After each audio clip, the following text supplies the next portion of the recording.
Olá, tudo bem? Meu nome é Rony e eu quero compartilhar um pouco da palavra de Deus aos nossos corações. Eu quero falar hoje sobre os benefícios das provações. Vamos ler Tiago, capítulo 1, versículos de 2 a 4.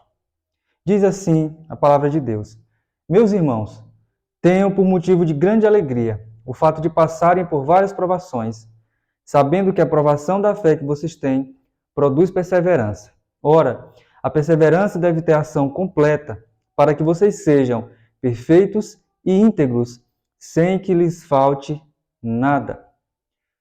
Interessante porque Tiago começa com uma expressão que parece contraditória.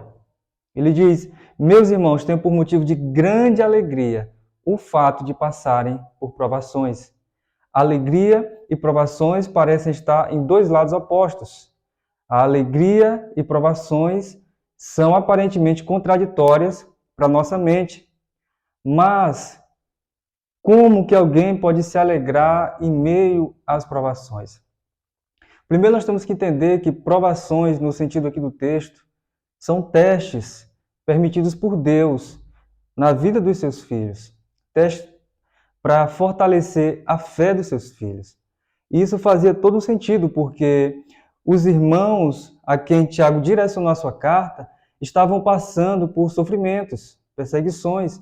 Escreveu para judeus, cristãos que estavam fora dos limites da Palestina e possivelmente sendo perseguidos por causa da sua fé por Herodes. Então, ele traz essa palavra de encorajamento, essa palavra de orientação para esses irmãos. E era para eles se alegrarem nas provações, porque eles tinham um entendimento, eles tinham que ter um entendimento, que saber que a provação da fé deles ia produzir o primeiro benefício que nós queremos falar aqui, a perseverança. Então, é possível enfrentar provações. É possível enfrentar os sofrimentos por causa da fé, porque sabemos que existe um resultado, um produto, que é a perseverança. E observe que ele diz o fato de passarem por várias provações. Ou seja, primeiramente significa que as provações certamente virão. O fato de passarem por várias não está falando de uma possibilidade, mas de uma certeza. É o quando ao invés do se. Em algum momento vamos passar ou passamos por tribulações. É uma realidade na nossa vida. Outra coisa, elas vêm quando menos esperamos. Ele disse, passarem. As provações vêm de forma inesperadas. E elas vêm também de várias formas. Algumas vêm pelo fato de sermos humanos. Nós sofremos enfermidades, temos acidentes, decepções e até aparentes tragédias. Outras são resultantes do fato de sermos cristãos. Satanás luta contra nós, o mundo se opõe a nós, a nossa vida se torna uma verdadeira batalha. Mas é possível se alegrar, porque o produto, como eu disse, é a perseverança. E a perseverança, esse resultado em nós, a nossa fé, é a qualidade de quem é constante, de quem é paciente, mesmo em meio aos sofrimentos, guardando a fé. Sabe por que muitas pessoas desistem de Deus e da fé hoje em dia? Porque vão para as igrejas com o entendimento errado da vida cristã. Muitas pessoas, muitos líderes, igrejas até usam slogans de que a pessoa não vai mais sofrer, não vai passar por problemas na vida porque entregou a vida para o Senhor Jesus Cristo. Mas isso não é verdade. As pessoas não entendem que Deus, até mesmo nas provações na vida do cristão, tem objetivos. Ele permite que esses testes aconteçam para que essas pessoas sejam testadas, provadas. Então essas pessoas acham que o melhor caminho é desistir ao invés de persistir. Deus quer lapidar a fé da pessoa, mas ela entende que não era bem aquilo que queria para a vida dela. Mas as provações são importantes porque nos ajudam a crescer na fé. Foi o que Paulo disse, ou quis que nós entendêssemos quando ele disse: através de muitas tribulações, nos importa entrar no reino de Deus, em Atos capítulo 4, versículo 22. Em toda a Bíblia nós podemos ver que o que Deus fez quando permitiu que seus filhos passassem por testes. Abraão foi desafiado, por exemplo, a sacrificar o próprio filho. Ele obedeceu e no final você sabe a história, ele foi aprovado por Deus. Jó, mesmo no fundo do poço, não desistiu de honrar e manifestar a sua fé, a sua confiança em Deus. Paulo sofreu de tudo, mas foi perseverante até o fim. O relato de 2 Coríntios 11, 23 a 29 é incrível, quando mostra tudo aquilo que Paulo passou por causa do Evangelho. Leia na sua casa. Deus usa as provações até mesmo para que nos aproximemos mais da sua palavra. É o que diz o Salmo 119, 71. Antes de ser afligido, eu andava errado, mas agora eu guardo a tua palavra. É na provação que Deus molda a nossa fé, purifica o nosso coração, o nosso caráter. Deus pode usar perseguição, até mesmo doença, sofrimento, para que eu e você sejamos aprovados no teste. Para que no final da avaliação nós tiremos nota 10 da parte do Senhor. Você está enfrentando alguma provação? Que tipo de provação você tem enfrentado? Perseguição por causa da sua fé? Perseguição dentro da sua própria casa, da sua própria família? Que tipo de provação você tem enfrentado?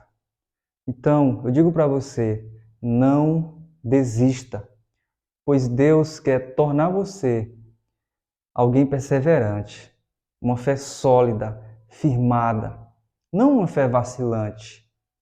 Mas Tiago mostra também o segundo e último benefício das provações em nossa vida, que é a maturidade. É isso que ele diz. Ele diz que a perseverança deve ter ação completa, ou seja, ela deve ter o efeito completo na vida do crente. Então, essa provação traz aperfeiçoamento, quando ele diz perfeitos e íntegros. A palavra íntegro traz a ideia de inteiro, sem faltar nada em nenhuma área. A mesma ideia que Jesus tem em mente quando ele diz em Mateus 5,48: sejais perfeito como é perfeito o vosso Pai Celeste, indicando que teremos um caráter semelhante ao de Deus. Então, ser perfeito é ter um caráter parecido com o de Deus. E não só isso. A última parte fala de algo completo, isto é, não faltando nenhuma parte no caráter do crente para que seja, então, parecido com o seu Senhor. Hoje em dia, em muitas igrejas nós vemos crentes, pessoas que são verdadeiros meninos na fé, ainda não adquiriram maturidade. E maturidade não é tempo na igreja, não é 20 anos na igreja, 30 anos na igreja, 50 anos na igreja. Não é isso. O problema é que muita gente não se deixa trabalhar por Deus. Vivem choramingando, vivem uma vida de derrota o tempo todo. Não adquiriram a maturidade que a perseverança produz. É uma espécie de cadeia. Eu persevero e eu me torno mais maduro. É isso que acontece. Alguns não passam a linha de chegada porque não perseveram na fé e por isso não amadurecem. Mas Deus permite provações para que possamos ter o caráter dele revelado em nós, para que sejamos mais parecidos com Jesus. Essa é a realidade. Deus quer construir o nosso caráter para depois nos chamar para o serviço.